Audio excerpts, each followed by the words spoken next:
जो कश्मीर के लिए जंगें लड़े हैं। हम पाकिस्तान 3 जंगें लड़ चुके हैं कश्मीर के लिए, और उन तमाम जंगों में इस खित्ते के लोगों ने, जेलम के खित्ते के लोगों ने, चकवाल ने, रावलपिंडी ने, हम लोगों ने सबसे ज्यादा आगे बढ़ करके जाने दिए।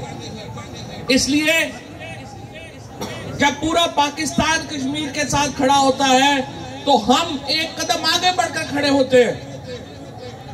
और आज जो जुल्म कश्मीर में हो रहा है, पाकिस्तान की कौम ने ये आधा घंटा खुद को जमत करके वजीर आजम की अपील के ऊपर अपने आप को एक डिसिप्लिन में लाके ये इजहार किया है कि हम कश्मीर के लोगों के साथ कल भी खड़े थे, आज भी खड़े हैं, और इंशाअल्लाह मुस्तकबिल में भी हम कश्मीर के लोगों के साथ खड़े होंगे। आज 25वां दिन है, कश्मीर कर्फ्यू के अंदर है। मकबूजा कश्मीर में स्कूल बंद है, कॉलेजेस बंद है, इंटरनेट डाउन है, फोन की इजाजत नहीं दी जा रही, तमाम कम्युनिकेशन के जराए वहां पर बंद है, लोग नौकरियों पे नहीं जा पा रहे, मामूले जिंदगी को मुकम्मल तौर के ऊपर जामत करके रख दिया गया है। ये नरेंद्र मोदी की हुकूमत अब जेनोसाइड की तरफ बढ़ रही है।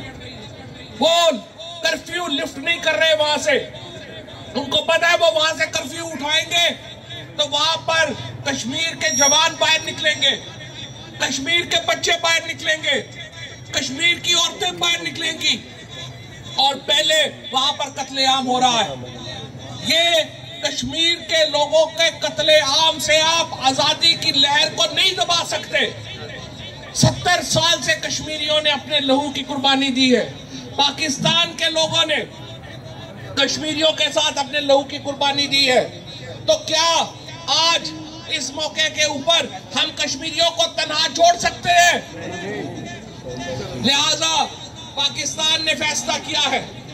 आज के फैसले से ये नहीं है कि कोई कश्मीर में कोई आजाद हो जाएगा, लेकिन मरहले होते हैं जद्दोजहदों के। जद्दोजहद लंबी चलती है। सबसे पहले जब 370 आर्टिकल लगाया गया तो हमने ये फैसला किया कि दुनिया को बावर कराया जाए कि पाकिस्तान की हुकूमत कश्मीरियों के साथ खड़ी है।